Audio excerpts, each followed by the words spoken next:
created to guide us to a more equal society.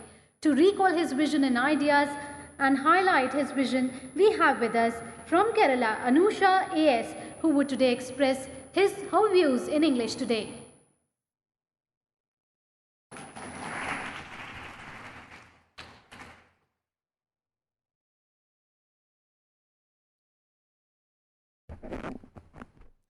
A very good morning to one and all present here.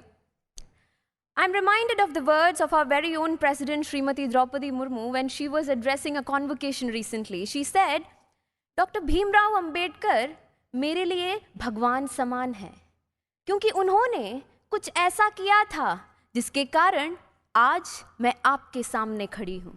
He's like a god to me because he did something which has made me to stand in front of you in the position where I am today. So what exactly did Dr. Bhimrao Ambedkar do, which our president was talking about?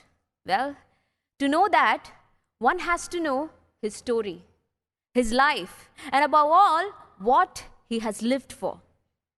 As a young boy, he was forced to sit outside his classroom, couldn't touch the same pot as his classmates, was refused an education in Sanskrit, and had to face much more discrimination at every stages of his life just for being born into a suppressed caste.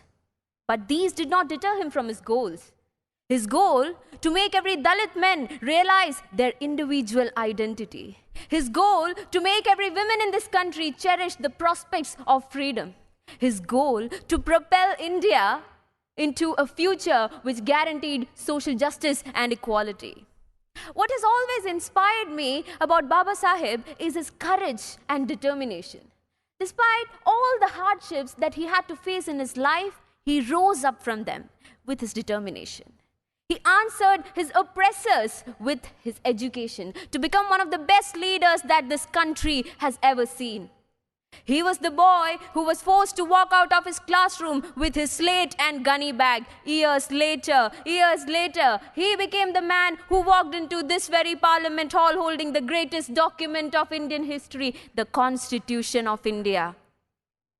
He is that beacon of hope, not only for the Dalits, but for every person in this world who possessed the strength to rewrite their destiny. Independent India's first law minister, Baba Saheb was a leader who envisioned an India which believed in the religion of liberty, equality, and fraternity. It has been more than half a century since he's gone, but his beliefs and his teachings still stand relevant today. In the end, I would just like to conclude by quoting a few words about him, which says, इंसानों को गुलाम बनाकर हजारों बादशाह बने हैं. इंसानों को गुलाम बनाकर हजारों बादशाह बने हैं, लेकिन गुलामों को इंसान बनाकर सिर्फ एक ही बादशाह बने हैं. लेकिन गुलामों को इंसान बनाकर सिर्फ एक ही बादशाह बने हैं, और वो है डॉक्टर भीमराव रामजी अंबेडकर. जय भीम, जय Bharat. Thank you so much, Anusha. और इस कार्य